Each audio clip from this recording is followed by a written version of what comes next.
welcome to night 2 of Shark Wecap, my Shark Week recap show. I'm Shalyah. If you're watching this, you probably know that. Night 2 of Shark Week, we're almost through the celebrities. We started out with a bunch of athletes. Fine. They're doing some monster tag. So they got 2 football players and Lindsey Vonn to tag sharks. I don't care what their names are. Football boys and Lindsey Vonn were tagging sharks. So the whole time with all these athletes running around, I was being very judgmental, and I will admit that. And then one that calls himself Gronk, like Kronk from The Emperor's New Groove. I don't know. Anyway, that's his chosen name. Points out that sharks are like him, that they're misunderstood. And I was like, are they? And then he turned around and said that the shark he tagged's new name was Mrs. Tiger Gronk. He married the shark. And he's right. I was wrong about him. Also, just for public knowledge, it hasn't gone unnoticed to me, Shalyah from Girl Code, who desperately wants to host stuff on Shark Week, that 2 different dudes from Guy Code are hosting shows this week. I know I look happy, but that's a default to keep people from asking me how I really am. I'm dying inside. I slept all day. I'm spiraling out. Please help me. Great White Abyss was the second show of the second night, and honestly was the beginning of Shark Week. My dog's toes are ruining this. Oh, come on, man. Lola. Okay, Great White Abyss. This is the kind of thing that Shark Week is made for.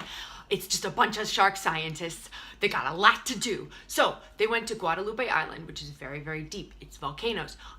They're never been down there. They're like usually seeing sharks around the surface, and they're huge, but they've never really gone down there. They designed a lightweight cage that can go down and come up easier, so they don't get 47 meter down, which is a terrible movie.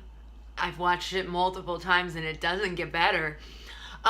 But anyway, so they don't get like trapped down at the bottom of the ocean because it's too heavy to recover.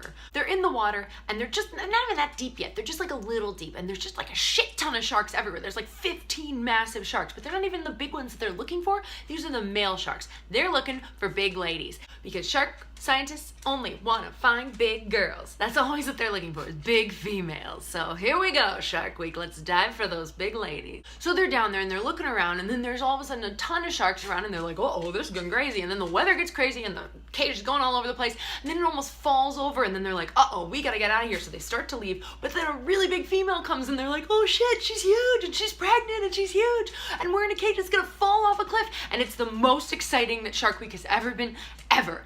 But then they also build a big giant decoy, like not of a normal seal, no, they build an elephant seal decoy. They name the elephant seal Hudson. Then you've got this sweet British shark scientist boy named Jimmy, I think it's Parrington, but I was like, Paddington Bear, you're here. And he's just like this sweet boy who's like, that shark reminds me of my Aunt Blanche, so we've named her Blanche. And I'm like, of course you have an Aunt Blanche, you adorable little bear in a suit. And then they have a toy elephant seal they drop in the water, and they're like, oh, we've got to go down and get it. And then they're in a submarine, and there's sharks everywhere. It's just like watching adult children, which I'm one of those, so I'm fine with it. So basically they find the really giant sharks that they were hoping for, but like times a bajillion, and there's tons of them, and they were hoping to prove that the deeper you go, the bigger the sharks are, and that's exactly what happened, and I fucking loved this one. Final chapter of night 2, Cuba sharks.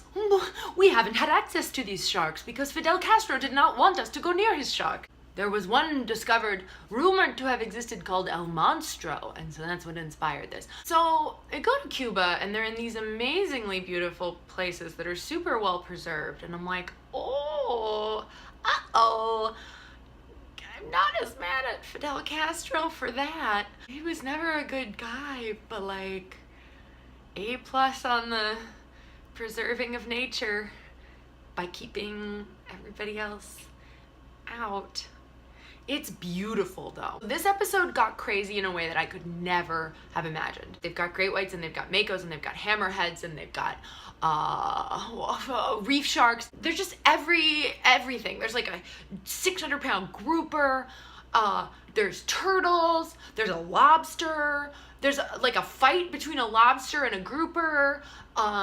There's stupid moray eels, which honestly I think are scarier than sharks. Screw those things, they're water snakes, but with worse mouths. Also, The Little Mermaid made me not trust eels. So Cuba Sharks gave us another woman that's a shark scientist. Thank you. We're up to 2.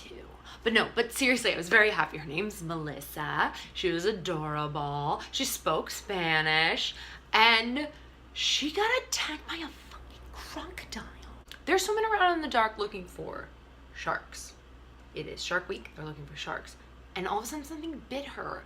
And they're like freaking the fuck out. It's a crocodile. A crocodile bit her leg.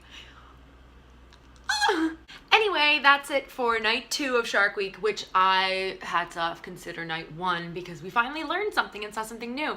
I talked as fast as I could because I have so many thoughts. Please watch again tomorrow.